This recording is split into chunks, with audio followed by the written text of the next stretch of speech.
Hello hi friends, welcome to my channel. ఇవాళ ఆనపకాయ గారెలు ఎలా వేసుకోవాలో, సొరకాయ గారెలను కూడా అంటారు, ఇది వేసుకుందాం చూద్దాం. గ్రైండర్లో మినపప్పు నలుగుతూ ఉంది. ఒక పావు కప్పు మినపప్పు గ్రైండర్లో వేసుకున్నాం, పావు సేరు.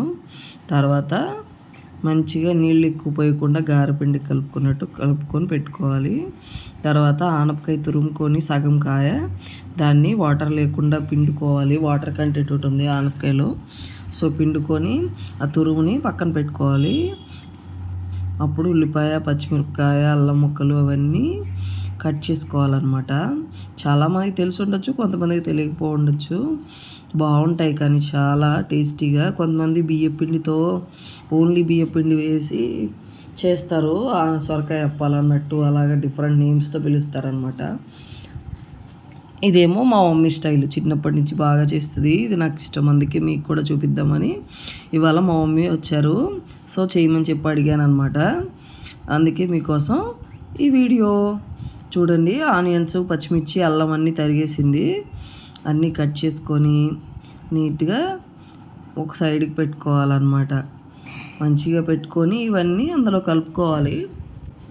మనం ఆడుకున్నాం కదా మినప్పిండి, అందులో ఒక గెరిటెడు బియ్యపిండి వేసి 2 గెరిటెలు బియ్యపిండి వేసింది మమ్మీ. తర్వాత ఉల్లిపాయ, పచ్చిమిరపకాయ, కొత్తిమీర, కరివేపాకు, అల్లం ముక్కలు అన్నీ వేసి, హెల్త్కి కూడా మంచిది కదా కరివేపాకు, కొత్తిమీర అన్నీ వేసిన తర్వాత ఆనపకాయ తురుము కూడా వేసిందనమాట. అవన్నీ వేసి బాగా పిండిలో కొంచెం సాల్ట్ వేసుకొని, జీలకర్ర వేసింది చూడండి, జీలకర్ర అన్నీ వేసుకొని నీట్గా మిక్స్ చేసుకోవాలి, మంచి కలిసేలాగా అన్ని ఫ్లేవర్స్ అన్నీ.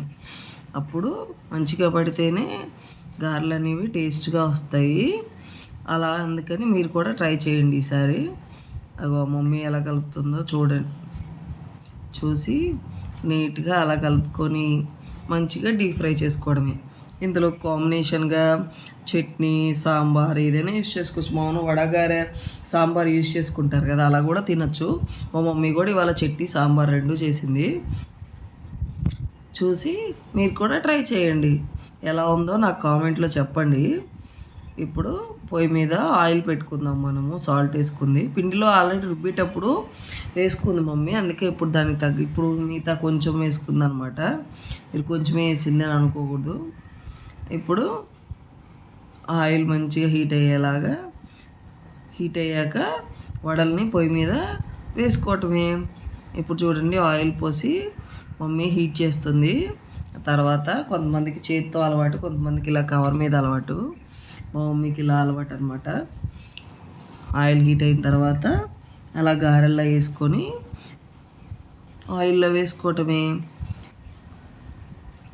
ఆయిల్లో వేసుకొని మరి హైలో పెట్టకుండా మీడియం ఫ్లేమ్లో పెట్టాలి, ఎందుకంటే పైన రెడ్ కలర్ వచ్చింది కానీ కుక్ అవ్వదన్నమాట. అందుకని మంచిగా ఎక్కువ వచ్చేలాగా, మరీ లావు కాకుండా పల్సగా, కొంచెం మరీ సన్నగా కాకుండా మీడియంగా వేసుకోవాలి. వేసుకొని మంచిగా డీప్ ఫ్రై చేసుకోవాలి, గోల్డెన్ కలర్ వచ్చే వరకు. అగో వేసింది మమ్మీ, వేసి హీట్ చేస్తుంది. సో మీరు ఎప్పుడైనా ట్రై చేశారా? లేకపోతే ట్రై చేయని వాళ్ళు ఉంటే ట్రై చేసి నాకు కామెంట్ చేయండి. వీడియో నచ్చితే మీరు కూడా మా ఛానల్ని సబ్స్క్రైబ్ చేసుకోండి. ఇప్పుడు మనము గోల్డెన్ కలర్లోకి వచ్చిన దాన్ని మంచిగా హీట్ చేసుకొని తీసుకొని ప్లేట్లో సర్వ్ చేసుకొని వేడివేడిగా టేస్ట్ చేసేద్దాం. ఆల్మోస్ట్ అయిపోయింది. మంచి కలర్ వస్తున్నాయి చూడండి, చూస్తుంటేనే ఎమ్మీగా ఎప్పుడెప్పుడు తిందామా అనిపించేలాగా ఉన్నాయన్నమాట. అందుకే తీసేసి ప్లేట్లో పెట్టుకొని నీట్గా ప్లేట్లో సర్వ్ చేసుకొని చట్నీ, సాంబార్ పెట్టుకొని తినేయటమే. బాయ్.